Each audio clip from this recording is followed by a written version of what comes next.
So imagine you are sitting at a battered wooden table in this dimly lit, really foul-smelling tavern. Right, just a total dive. Exactly.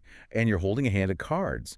You are casually, like almost lazily cheating the guy sitting across from you. Just stacking the deck so he loses a few coppers. Yeah, but here's the crazy part. Yeah. You are doing this while being fully aware that outside in these dark, narrow streets, there are hundreds of armed insurgents silently creeping up on the building. Hundreds of them. And they are not there to talk. No, they are getting ready to block the doors and burn the entire tavern to the ground with you inside. You know they are there. They know you are there. And yet you just deal another hand. It's wild. Right. Yeah. You aren't doing this because you're some fearless hero looking for a glorious death. Yeah. You're doing it because you are just so incredibly, profoundly bored. Yeah, that right there is the ultimate portrait of occupational burnout. I mean, you are looking at a level of desensitization that genuinely borders on the pathological. And welcome, everyone, to this deep dive into Analyst Croker's logs, specifically the records known as Shadow's Linger. It's a fascinating text. It really is. Today, we are looking at military accounts, personal diaries, and these really gritty underworld observations from two vastly different corners of this dark fantasy world. We have the war-torn province of Tally and his freezing, death-obsessed slum city called Juniper. And our mission today is really to explore the anatomy of moral decay, the terrifying butterfly effect of survival. How the sheer grind of just staying alive can turn ordinary, even cowardly people into absolute monsters. Exactly. And how a localized, petty underworld hustle accidentally threatens to trigger an apocalyptic global catastrophe. Which is something I think you, the listener, can actually relate to on some level. I mean, obviously this involves magic and ancient evils, but at its core, this is a deeply human study of systemic fatigue. It asks a really pertinent question, right? When you are hyper-focused on your own immediate survival, what massive unintended consequences are you accidentally setting into motion? So let's jump right into that tavern scene we started with. The men sitting around that table, Croker, Candy, Otto, and Pawnbroker, they are the veteran core of this legendary mercenary unit known as the Black Company. And at this specific moment in their history, they have reached a baseline of apathy that makes them, honestly, arguably more dangerous than if they were zealous crusaders. Oh, for sure. So give us the context of this scene in Tally. What's going on there? Well, Tally is essentially a meat grinder right now. The Black Company works for this imperial dictator known simply as the Lady. Who is terrifying, by the way. Oh, absolutely terrifying. And the whole province is just crawling with rebels fighting under the banner of the White Rose. The company is stationed there to basically exterminate the insurgency. But there's no grand battlefield charge, right? There's no inspiring speech. No, not at all. Croker, who is the unit's physician and the one writing these logs, he notes that he has played over 10,000 hands of cards with these exact same men since their last major deployment. 10,000 hands. Yeah. So they're sitting there running this rigged game while the local tavern keeper, a guy named Maddle, is just sweating through his shirt because he realizes a massacre is about to kick off in his dining room. The contrast between Maddle's sheer, animal panic and the mercenaries' complete indifference is where the psychological horror of this text really begins for me. Oh, totally. The rebels swarm the building with overwhelming numbers. They think they are springing this brilliant, flawless trap. But the Black Company doesn't panic.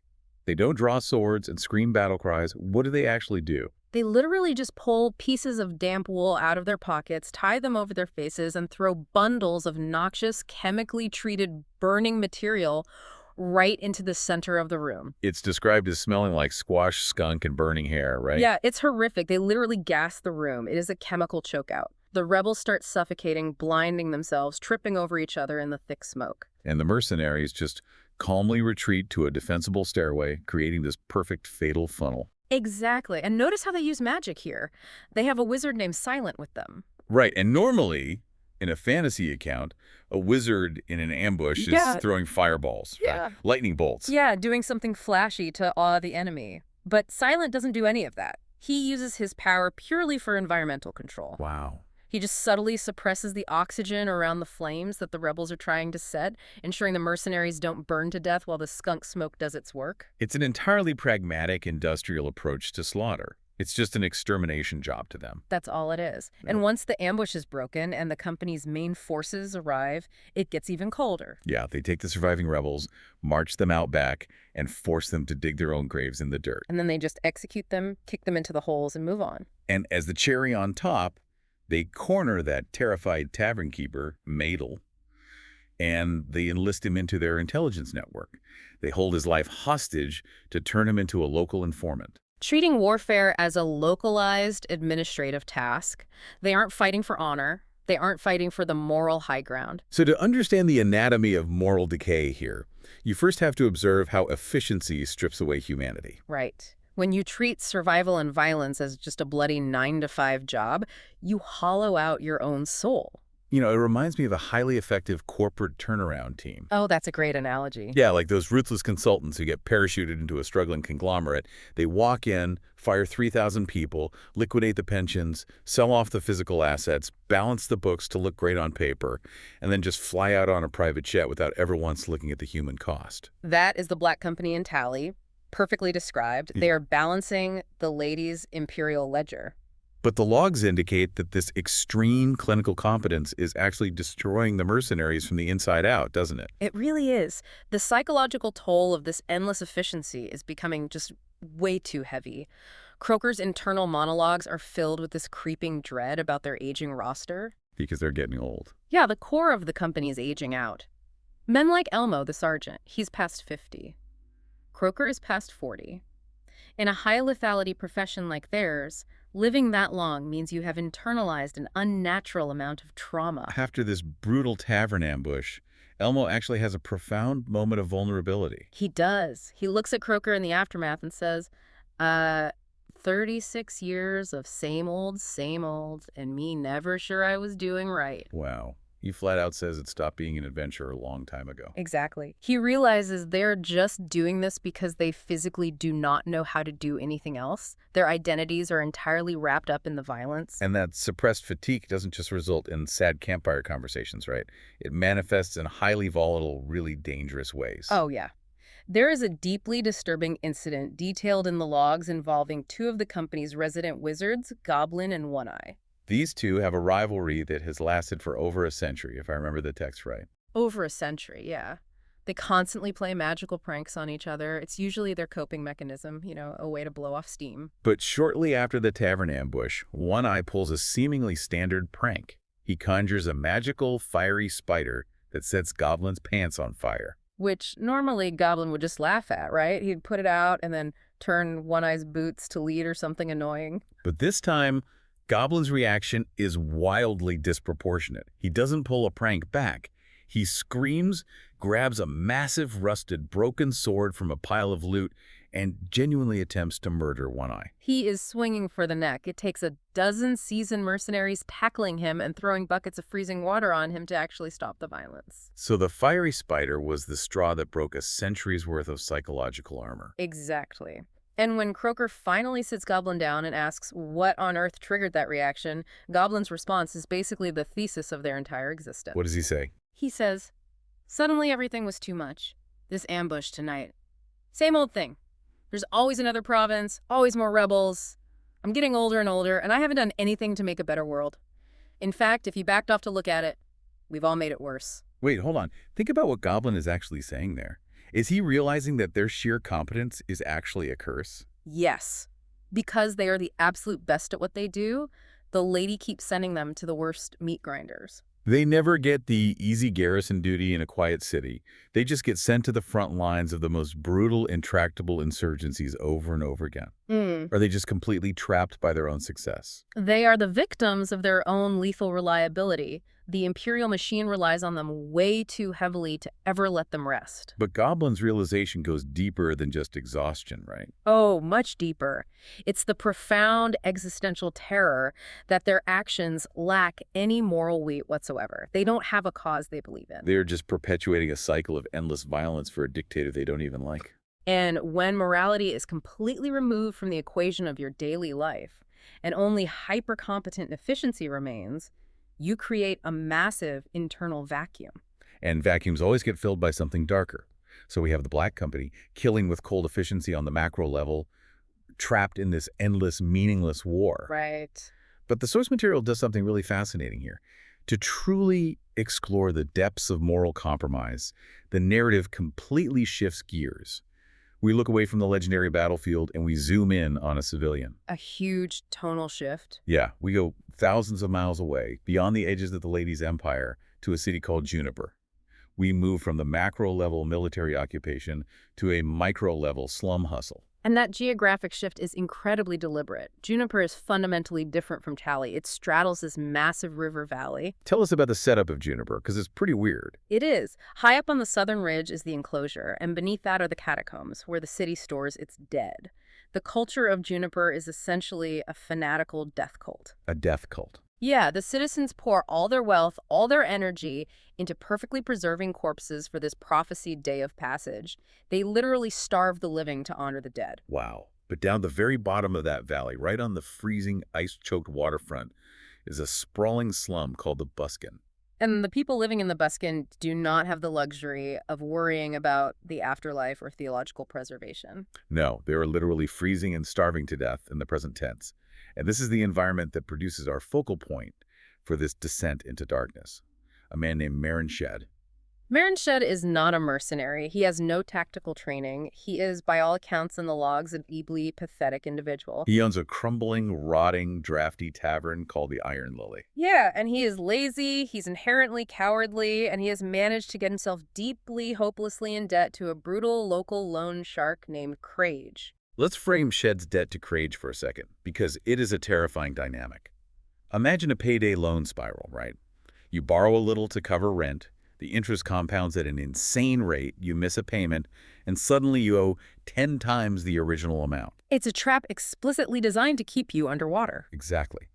But in the Buskin, instead of ruining your credit score or getting annoying phone calls, the penalty for missing a payment is having a giant named Count come to your tavern, break your elbows, and then throw your blind elderly mother out into the snow to die of exposure. The psychology of learned helplessness is on full display with Shed. That constant looming threat of physical violence and total destitution completely paralyzes him. And we get a visceral demonstration of this when Crage's enforcer, a man named Red, walks into the Iron Lily to collect. Right. Red doesn't just ask for the money. He physically abuses Shed. He punches him repeatedly in the face, knocking him into the tables, just breaking his spirit in front of his own customers. And Shed just takes it. He cowers. He has been systematically stripped of all human dignity. He operates in an underworld ecosystem that demands you either become a predator or you get eaten. And Shed is acutely aware that he is prey. But then, the entire dynamic of the room pivots on a dime. It really does. Sitting quietly in the shadows of the Iron Lily is a mysterious, cold-eyed stranger who goes by the name Raven.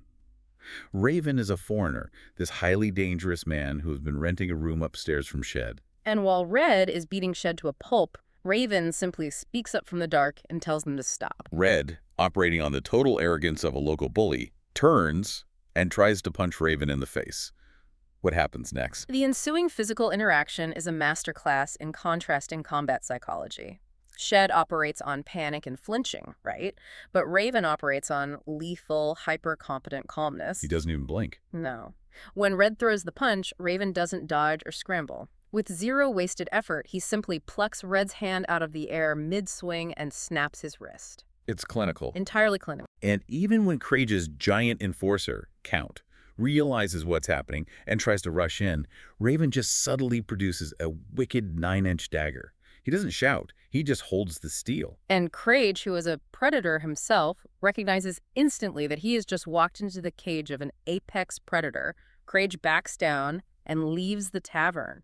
Now, on the surface, this reads like the classic heroic trope, right?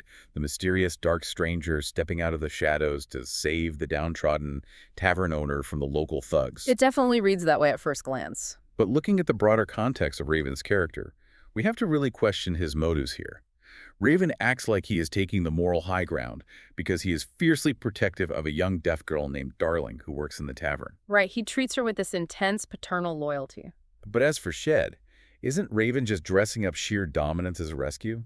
Is he actually a savior, or is he just claiming the Iron Lily and Shed by extension as his own personal hunting blind? Raven is absolutely not a savior. He intervenes precisely because he needs the Iron Lily to remain functional as his blind. He needs a secure local base of operations. Exactly. And more importantly, he needs a local accomplice for a highly illicit enterprise he is planning. By physically dominating Crage's men and saving Shed, Raven establishes total psychological dominance over Shed. He buys Shed's compliance through a toxic mixture of profound gratitude and sheer, unadulterated terror. Raven knows Shed is desperate for money to pay off the rest of Crage's debt. And Raven needs a massive immediate infusion of cash to fund a long sea journey to escape his own deeply buried past. And the economy that Raven introduces Shed to in order to get that cash is far worse and far more corrupting than any local loan shark. The narrative just descends into pure, visceral nightmare at this point. Yeah, talk about the midnight runs. Raven tells Shed he has found a specialized buyer who pays exorbitant amounts in pure silver. He recruits Shed to hitch up a wagon and drive it through the freezing, ice-licked alleys of the Buskin in the dead of winter. Well past midnight. Yeah. Yeah. And their cargo. The bodies of the street poor, the transients and beggars who have frozen to death in the night. The descriptions in Croker's logs of these nights are just stomach-turning.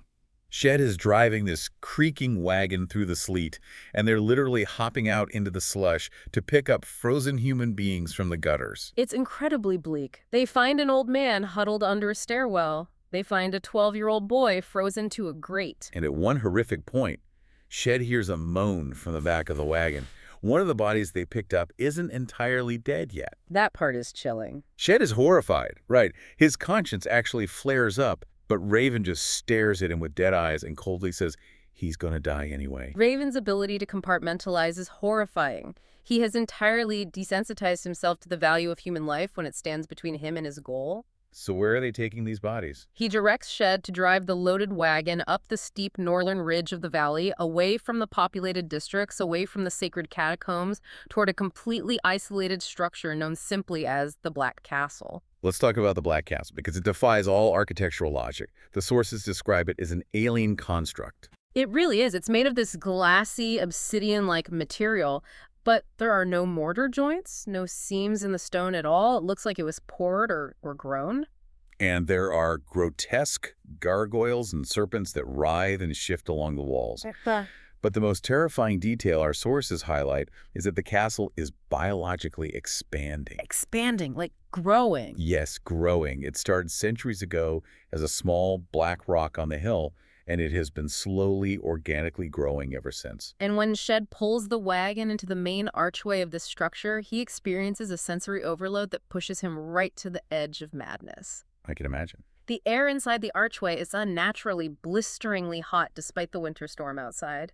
Shed looks closely at the glassy black walls and realizes they aren't just solid stone. He can see into them. Oh, wow. What does he see? Suspended deep inside the walls are human bones, fragments of skulls, whole bodies, floating slowly as if trapped in liquid night. The castle is absorbing them. It is literally eating the dead to fuel its own architectural growth. And out of the deep shadows of the archway steps this tall, incredibly thin alien being. It doesn't introduce itself. It just begins to mechanically haggle with Raven over the fresh bodies in the wagon. It just starts throwing out numbers, right? 30, 30, 40, 70. And Raven argues right back, completely unfazed by the cosmic horror of the situation. 40, 80, 90. They are standing in the mouth of hell, arguing over the market value of human meat. This specific transaction is the psychological pivot point for Marron Shed. Initially, his reaction is entirely human. He is disgusted. He nearly vomits from the sacrilege and the smell of ozone. But then the tall being hands over the payment and Raven tosses Shed his cut. In one single night of morbid work, they clear 220 pieces of silver. To put the gravity of that into perspective, Shed has spent years agonizing and cowering over debts measured in pennies and cheap coppers. This is a fortune beyond his wildest, most desperate dreams. It is the ultimate morbid gig economy hack, but your primary employer is an eldritch horror. Yeah. And you can track the exact terrifying moment Shed's brain gets rewired by the influx of capital. He goes from being physically sickened by the sacrilege to suddenly looking at the frozen street poor, not as human tragedies, but as literal capital lying in the street. By their third run, Shed actually starts getting annoyed that the homeless people die in inconvenient, hard-to-reach alleyways because having to drag the bodies through the snow makes his job harder. Raven is actively teaching Shed a highly toxic, deeply seductive philosophy, that morality is a luxury strictly reserved for the rich. For the desperate and the poor, a corpse is just an unexploited resource. If you are facing the threat of getting your elbows broken by Crage, abstract concepts of religious sacrilege or bodily autonomy simply do not matter. The immediate imperative of survival justifies any action necessary to achieve it. I understand the desperate logic, I really do, but look at the hypocrisy of Raven's pragmatism here. What do you mean? Well, Raven acts like he is above the grime of Juniper, that he is only doing this to raise enough money to charter a ship and protect Darling from his dark past. He frames it as a noble sacrifice of his own soul for the sake of a child. Right. He thinks he's the tragic hero. But does a noble end justify a fundamentally monstrous means? Raven doesn't look at the obsidian walls or the floating skeletons and investigate what this thing is. He just looks at it and thinks the ATM is dispensing silver. His hyper-focus on his immediate goal has completely blinded him to the reality that he is feeding innocent human beings to a demonic wall. Exactly. And Raven deeply believes he can compartmentalize his actions. He believes he is in total control of the corruption, using the Black Castle merely as a financial tool, a stepping stone. But psychological corruption doesn't work that way. No, it doesn't. It inevitably spreads and demands more.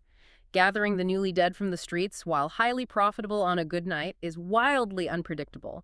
The supply chain fluctuates with the weather. If it's a mild week, nobody freezes, and the silver stops flowing. To truly industrialize this horrific enterprise and get the massive sum he needs quickly, Raven realizes they need a consistent bulk supply. They need a warehouse. And as we established earlier, Juniper happens to have the biggest warehouse of human bodies in the known world, which means they have to tap into the city's most sacred resource, the catacombs. And this escalation introduces a new variable into their operation, a local character named Asa. Tell us about Asa. He's kind of a dark mirror to Shed, isn't he? He is. Asa is a pathetic, whining local sneak who survives entirely by scrounging and avoiding any form of honest hard labor. Over the harsh winter, Asa accidentally discovers a secret, collapsed back entrance into the enclosure. And the enclosure is the heavily guarded sacred grounds located directly above the catacombs. Right. Initially, Asa just sneaks in to illegally cut deadwood from the sacred trees to sell for firewood. But Asa, being inherently greedy and short-sighted, pushes his luck. He finds a deep fissure in the earth near the trees that leads straight down into the actual catacombs. And remember the theology of Juniper here. Their entire religion dictates burying their dead in these massive subterranean tunnels with passage urns. These urns contain ancient coins meant to pay the mythical boatmen in the afterlife.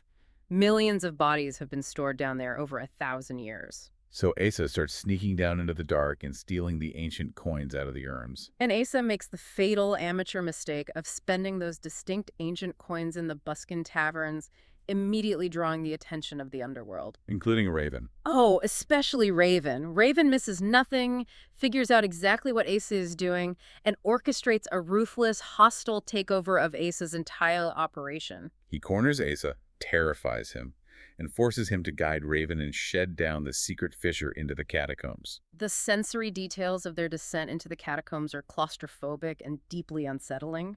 Croker's logs, pieced together from later interrogations, describe torchlight flickering over literal mountains of bones. Skeletons hanging from iron hooks on the walls. Endless, silent rows of preserved mummies wrapped in ancient linens. But Raven isn't awed by the sweeping history or the profound religious weight of the place. He is annoyed by the logistics. Of course he is. He looks at Asa's coin-stealing operation and realizes it's small-time thinking. The coins are heavy, hard defense, and low yield.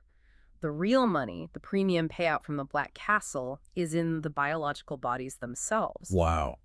This represents a massive point-of-no-return escalation for Marron Shed. Raven forces Shed and Asa to start hauling ancient, mummified corpses out of the catacombs to load into the wagon. Shed is no longer just scavenging the forgotten street dead. He is now actively, physically participating in the desecration of his own city's history and core religious identity. And things get violently dangerous down there, right? The catacombs aren't completely unprotected. No, they aren't. There's a terrifying moment detailed in the logs where a guardian, some sort of ancient dark entity protecting the dead, attacks them in the dark. It actually leaves Asa maimed. Wait, maimed? Like he loses a limb? Yeah, it's a brutal reminder that they are trespassing in a place of ancient, lethal power. The irony is just so thick, it's suffocating. Juniper is a city that starves its living population to honor its dead. It pours all its capital into these catacombs. And now Raven, an outsider, is systematically hollowing out the sacred heart of the city for raw cash. And what is truly fascinating from a behavioral standpoint is how Raven manages Shed's terror during this heist. How does he do it? He knows Shed is terrified of the dark, the mummies, the sheer sacrilege of it all, so Raven gives him busy work. He makes Shed sit by the entrance hole, hauling the heavy rope, unwrapping the linen bundles, and dumping the passage urns. It is a textbook psychological control tactic. Yeah. Keep the hands busy, keep the physical strain high, and the mind doesn't have the bandwidth to rebel or dwell on the moral implications. Raven normalizes the profound horror of grave robbing by turning it into a repetitive mechanical process. Haul the rope, unwrap the bundle, empty the urn, stack the body in the wagon. Repeat. It perfectly illustrates the absolute banality of crime. Shed isn't standing on a precipice rubbing his hands together like a criminal mastermind plotting the downfall of society. No, he's just a guy sitting in the dirt complaining about his aching back, his blistered hands, and his stiff muscles, all while actively committing the greatest religious heist in the history of his world. But we have to ask, at this stage in the operation, how much of Shed's compliance is still driven by his paralyzing fear of Raven, and how much is driven by pure, intoxicating greed? I mean, he is tasting real, undeniable wealth for the first time in his miserable life. It is a highly toxic, volatile mixture of both. The fear of Raven's dagger keeps Shed from running away in the middle of the night, but the sheer volume of silver is what keeps him silent the next morning. However, the universe of this narrative has a brutal way of balancing its equations. While Shed, Raven, and Asa think they're just pulling off a highly lucrative, localized underworld crime, they are completely ignorant of the macro-level physics of their world. They don't realize that the sheer volume of biological mass they are feeding into the Black Castle is acting like a massive magical flare, signaling powers on the other side of the continent. Which brings the entire deep dive into the terrifying territory of the butterfly effect. We have to cut back to the macro scale. Remember the Black Company, 2,000 miles away in the province of Tali, grinding through that endless, miserable insurgency, gassing rebels in taverns. Suddenly, out of nowhere, their commanders receive frantic, desperate orders directly from the lady. They are ordered to drop everything, abandon the siege, abandon the province, and march the entire army west immediately. The sheer panic radiating from the lady is unprecedented in the logs.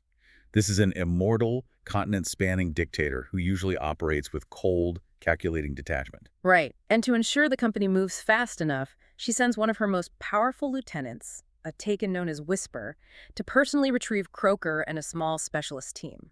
We need to define what a Taken is for the listener because it explains the scale of the threat here. Sure. The Taken aren't just high-ranking generals with shiny armor. They are ancient, deeply corrupted sorcerers who have been magically bound to the lady's will. They are essentially immortal weapons of mass destruction. So when the lady sends a Taken-like Whisper to act as a glorified Uber driver for Croker, it shows a level of systemic panic that terrifies the mercenaries. Whisper throws Croker and his men onto a massive flying magic carpet to drag them across the continent ahead of the main army. The flight sequence over the Plain of Fear is a masterclass in hallucinatory terror.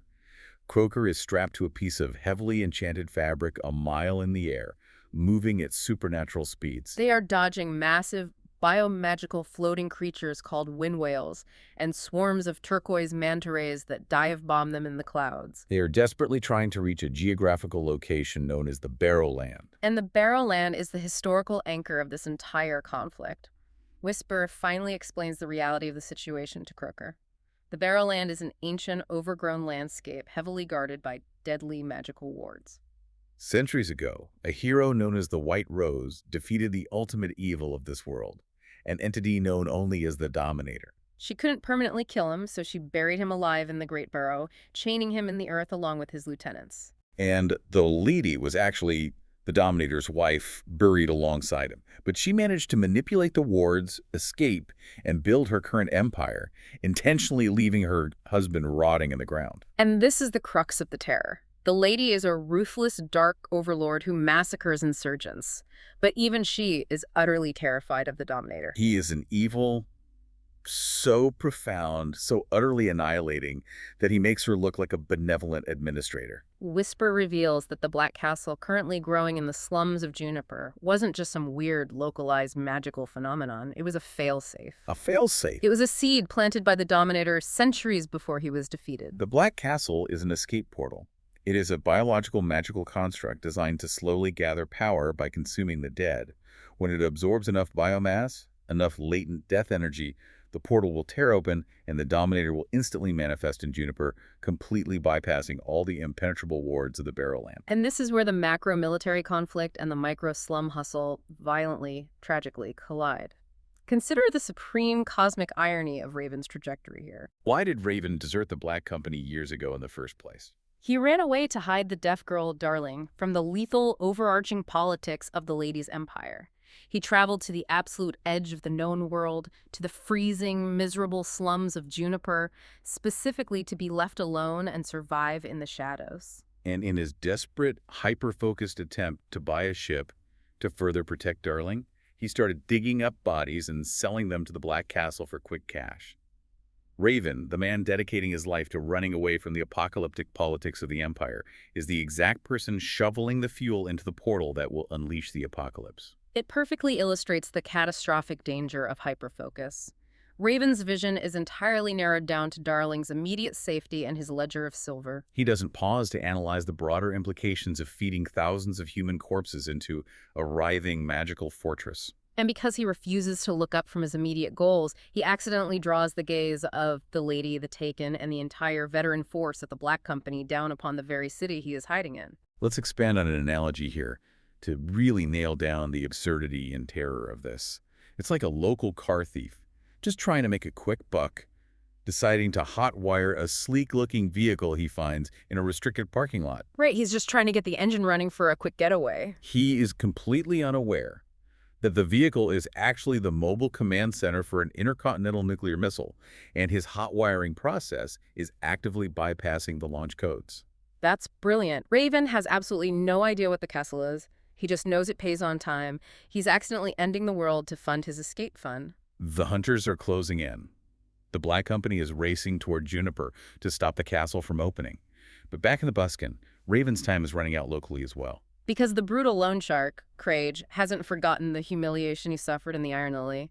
He has been biding his time. And this mounting pressure brings us to the psychological climax of Marron Shed's dark evolution. Shed's transformation is the absolute core of these records. It's what makes this deep dive so compelling. As the pressure from the underworld mounts, Shed breaks. But he doesn't break by collapsing into a weeping mess.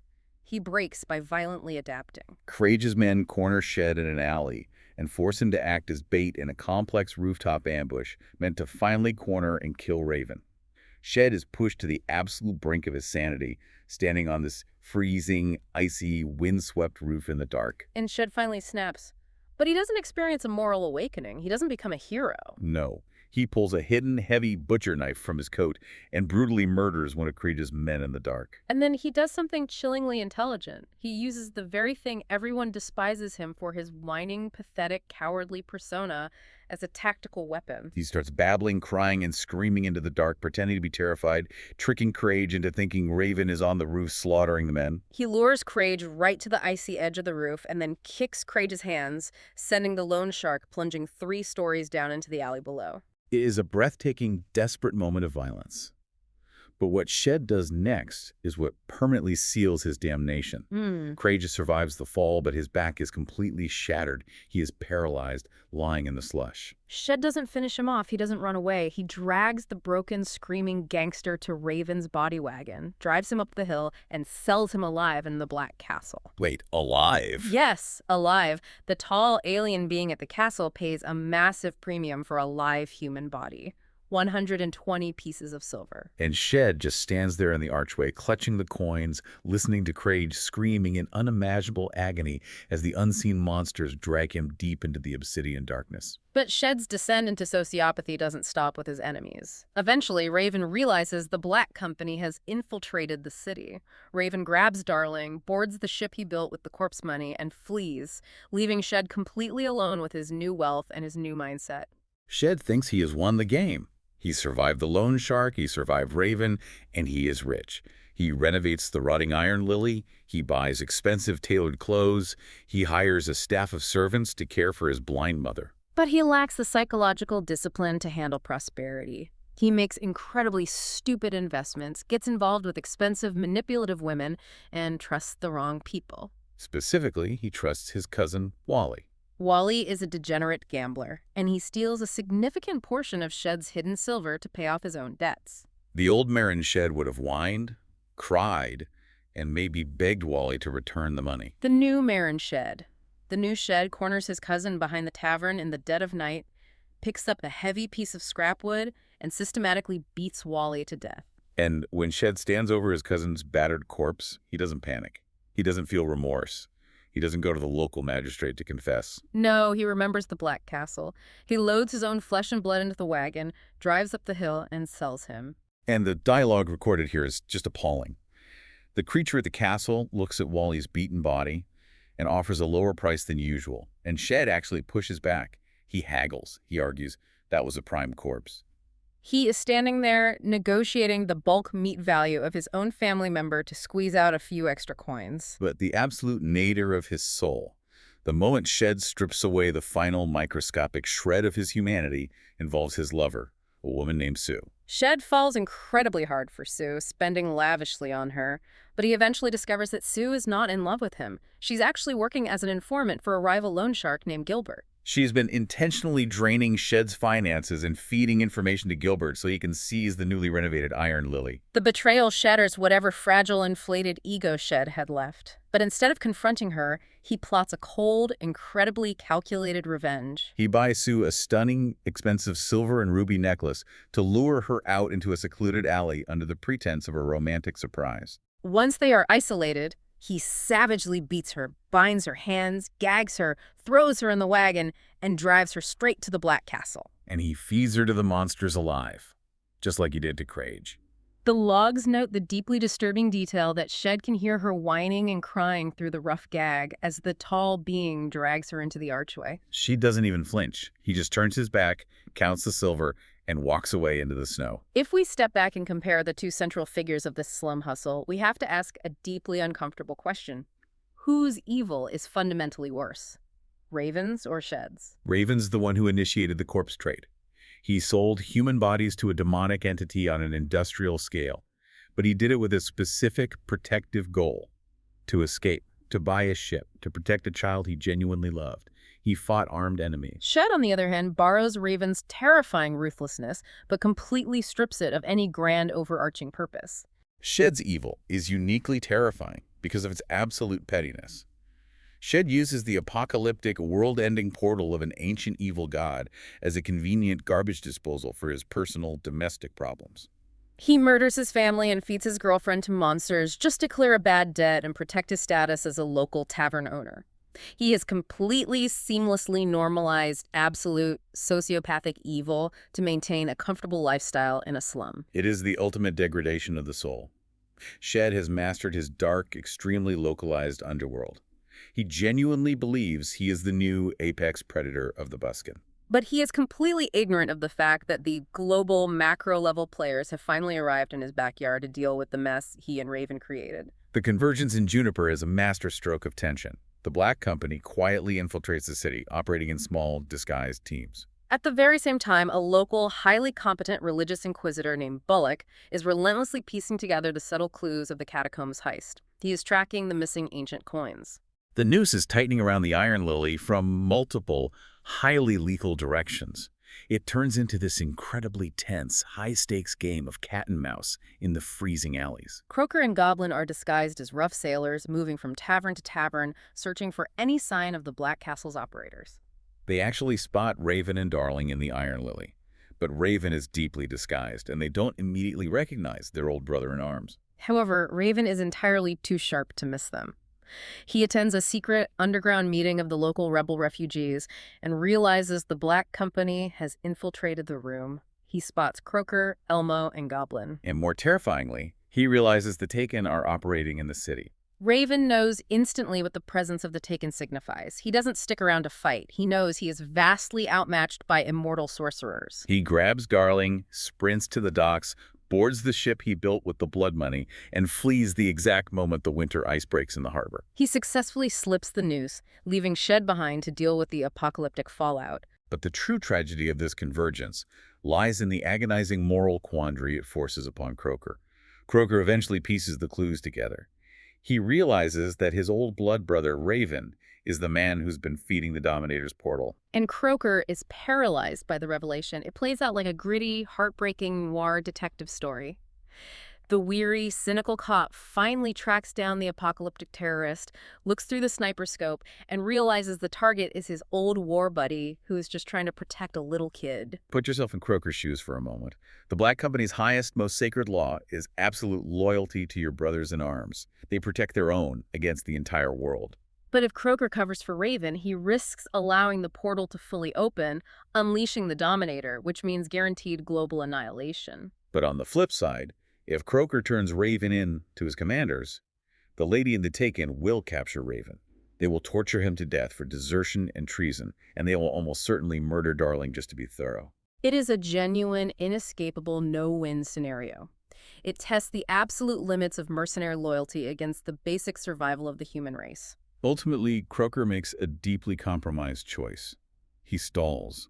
He actively misdirects the local Inquisitor Bullock, sending him on false leads. He hesitates just long enough for Raven's ship to catch the tide and vanish into the sea. He chooses the life of his brother over his duty to the Empire. But his choice doesn't solve the core problem. Raven is gone, but the Black Castle is still sitting on the hill. It is practically vibrating with the massive amounts of dark biological energy Raven and Shed fed into it. The portal is right on the absolute verge of tearing open, and the Black Company is left standing in the snow to clean up an impossible, world-ending mess. Which brings us back to the core themes of these incredible records. We have traced the anatomy of moral compromise from the absolute top of the imperial hierarchy to the freezing bottom of the slums. We saw how the existential, grinding fatigue of the Black Company in the province of Tally mirrors the desperate, animalistic survival instincts of Marron Shed and the Buskin. We saw how easily the unthinkable hauling frozen human bodies through the snow to feed a demonic, flesh-eating fortress becomes just another annoying, repetitive daily chore when immediate survival and sudden greed take the wheel. Shay literally complains about his aching back while committing historical religious sacrilege. The takeaway here for you, navigating your own life, is profound. Hyper-focusing on your immediate short-term goals, whether it is Raven trying to buy a ship to save a child, or Shed trying to pay off a brutal loan shark, or you just trying to grind through a toxic work project, can completely blind you to the catastrophic systemic damage you are fueling. You might think you are just keeping your head down and doing what it takes to survive the day, but you could be actively feeding a monster that will eventually consume everything around you. You hustle, you pay your debts, and you accidentally end the world. But I want to leave you with a final eerie realization, something we haven't explicitly stated yet, but that practically screams from the subtext of Croker's logs when you look at the grand strategy of the world. Think about the Dominator's master plan. The Taken revealed that he planted the magical seed of the Black Castle centuries ago, specifically in Juniper. He didn't plant it in the imperial capital.